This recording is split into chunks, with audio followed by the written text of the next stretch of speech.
लोकसभा चुनाव 2024 को लेकर सरगर्मियां तेज हो गई हैं। सभी पार्टियां तैयारियों में जुट गई हैं। इसी बीच बसपा सुप्रीमो मायावती भी एक्टिव हो गई हैं, जहां वो बीजेपी पर तो थोड़ा बहुत हमलावर है ही, विपक्षी पार्टियों पर तो वो जमकर बरस रही हैं।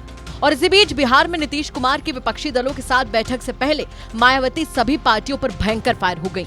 मायावती ने एक के बाद एक 4 ट्वीट्स एक साथ दागे, जिसमें पहले तो वो कांग्रेस और बीजेपी पर ही भड़क गयी। उन्होंने ट्वीट करते हुए कहा कि महंगाई, गरीबी, बेरोजगारी, पिछड़ापन, अशिक्षा, जाति द्वेष, धार्मिक उन्माद, हिंसा आदि से ग्रस्त देश में बहुजन के त्रस्त हालात से स्पष्ट है कि परम पूज्य बाबा साहेब भीमराव अंबेडकर के मानवतावादी समतामूलक संविधान को सही से लागू करने की क्षमता कांग्रेस, बीजेपी जैसी पार्टियों के पास नहीं।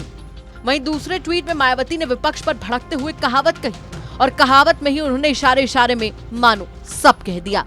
दूसरे ट्वीट में मायावती ने कहा कि बल्कि अब लोकसभा आम चुनाव के पूर्व विपक्षी पार्टियां जिन मुद्दों को मिलकर उठा रही हैं, और ऐसे में श्री नीतीश कुमार द्वारा कल 23 जून की विपक्षी नेताओं की पटना बैठक दिल मिले न मिले हाथ मिलाते रहिए की कहावत को ज्यादा चरितार्थ करता है।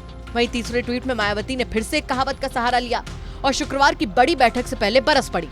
उन्होंने ट्वीट करते हुए कहा कि वैसे अगले लोकसभा चुनाव की तैयारी को ध्यान में रखकर इस प्रकार के प्रयास से पहले अगर ये पार्टियां जनता में उनके प्रति आत्मविश्वास जगाने की गरज से अपने गिरबान में झांककर अपनी नीयत को थोड़ा पाक साफ कर लेती तो बेहतर होता। मुंह में राम, बगल में छुरी, आखिर कब तक चलेगा। वहीं चौथे और आखिरी ट्वीट में मायावती ने आगामी लोकसभा चुनाव को लेकर विपक्ष की तैयारियों पर ही सवाल उठा दिए।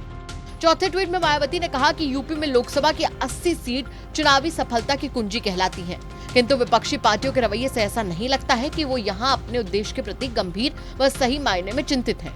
बिना सही प्राथमिकताओं के साथ यहाँ लोकसभा चुनाव की तैयारियां क्या वाकई जरूरी बदलाव ला पाएंगी? तो साफ है कि ट्विटर के सहारे ही सही मायावती ने लोकसभा चुनाव को लेकर तैयारियां शुरू कर दी हैं।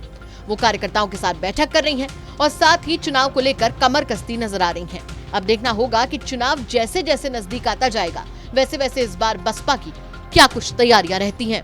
ब्यूरो रिपोर्ट, यूपी तक।